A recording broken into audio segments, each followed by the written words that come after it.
First question is from Steve Kellerman. What are your tips for improving deadlifts? Should I be changing the rep range? How often should I increase volume? You know, it's funny. There was what's his name? Andy Galpin. He did a post. Did you see his post that he did the other day? Yeah. No, I didn't see it. They did a post where they were testing the amount of muscular, I think it was like muscular damage and how much the central nervous system was affected. And I'm not quite sure how they do this test, but they compared the squat and the deadlift. The squat, yeah. Now, what would you age-old test of which one gives you the most? Yeah, what would you think? Squat. Which one would you think is more taxing overall on the body? Squat. No, you think so? No doubt. So here's what I've always felt and believed, and powerlifters have shared this sentiment as well, is that squats, you can squat more often than you can deadlift. If you deadlift too often, it starts to get bad. Don't do too often, you'll hurt yourself. But you could squat, 5 days a week if you have good form. But the study actually came out the reverse.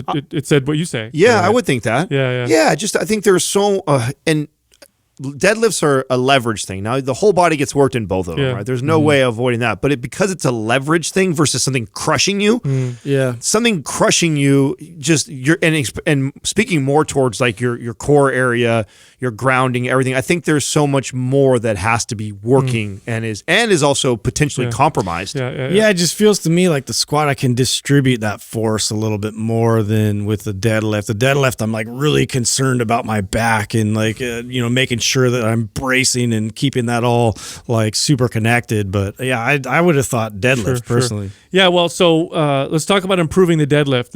Now, some exercises lend themselves really well to high reps, and other exercises not so much. The deadlift, in my experience, isn't a great high rep exercise. They work really, really well with lower reps. I like doing, and I've loved training clients anywhere between 1 to 8 reps on the deadlift, and I rarely would like to go over than 8 reps. And part of that reason is when your form breaks down on a deadlift, it can get really bad. It's not a safe exercise to do with bad form. Well, especially when you're working at like 75 to 80% of your load or capacity. Like I don't ever want to be doing like a higher rep. Like I don't want ever to take a deadlift to failure on a 10 to 12 rep deadlift. But I'll absolutely do 10s and 12. I for sure will do that with deadlifts. But your intensity is pretty low. We're right? way low. It's when I go. This is when I'm working technique or speed. Yeah. I love to if I'm gonna do high rep deadlifts, it's a perfect time also for me to switch what I'm focusing on instead of doing 12 reps and really pushing to where that 12th rep is like challenging to where I could almost not do it. I could probably do 20 reps with that weight, but I'm actually working on the speed of it. Or I'll even do like pause. Sometimes you guys ever do this where you pause in middle parts of the halfway deadlift. Up. Yeah, halfway up and then that's finish. A great way. So if I'm going to do deadlifts for high reps, it's normally to break up my heavy deadlifting if I've been doing that consistently for a long time. And then it's like, okay, let's work on technique or let's work on speed or let's work at parts of the deadlift. Now, I really like doing 1 day a week of deadlifts where it's relatively heavy and the reps are low and you're focusing on that kind of top end type strength. And then if you're going to deadlift another time during the week, that's when I'll go lighter and focus on maybe like what Adam's talking about. Exactly the same protocol. Exactly. Focusing on form, squeeze, tighten your core. Everything's perfect. Deadlifts are also phenomenal with progressive type resistance tools like chains and bands. Oh, yeah. Boy, do I love using chains and bands with deadlifts. They just really get me strong and feeling really, really good. The other thing is there's lots of different versions of deadlifts, and although they don't completely carry over, there is some carryover. So if you're stuck at your conventional deadlift for a while, move to a sumo or to a trap bar deadlift. I love trap bar deadlifts. That's one of my favorites. That's one of my favorites. It's an easier, safer version, I should say, in terms of risk versus reward than a traditional deadlift.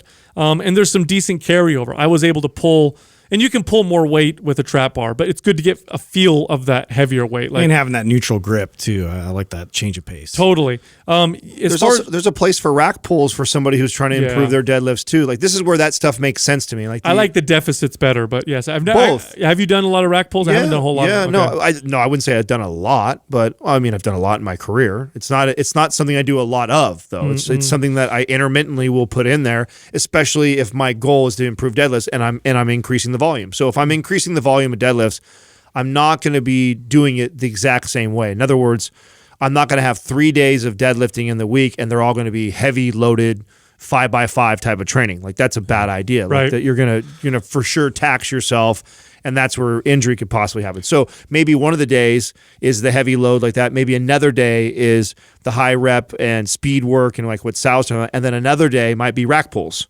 Like that, so where it's not as taxing, right? So that's ways that I would incorporate a move like, or deficit deads. Yeah, in terms of deficit deads, I was going to get back to that because I remember doing that. Especially like the sticking point for me is that first bit, right, of like getting it off the ground was the real slow, grinding part of the lift for me. And so once I started doing more deficit deadlifts, that really did help initiate more force there in the beginning. See that, and that's another good point why I like rack pulls, because I can almost always get it. Like I've been able to pull 600 off the floor, but I can't finish it. But I can't finish it. I'm like you. Yeah. So. It's like once I'll get it off 3 inches off the floor, and then it ain't going anywhere. No, if I can get it up, then I'm going to finish. It's really? Just, yeah. That first part. And that's a good example of how you would do other work during the week to increase volume to also improve the deadlift. Is pay attention to that, where your sticking points are on your deadlift, and then incorporate moves like deficit deads or rack pulls to try and help. Now, that. here's one of my favorite kind of workouts. I'll give you an example, and I'll use weight so you can kind of see how much I'm scaling the weight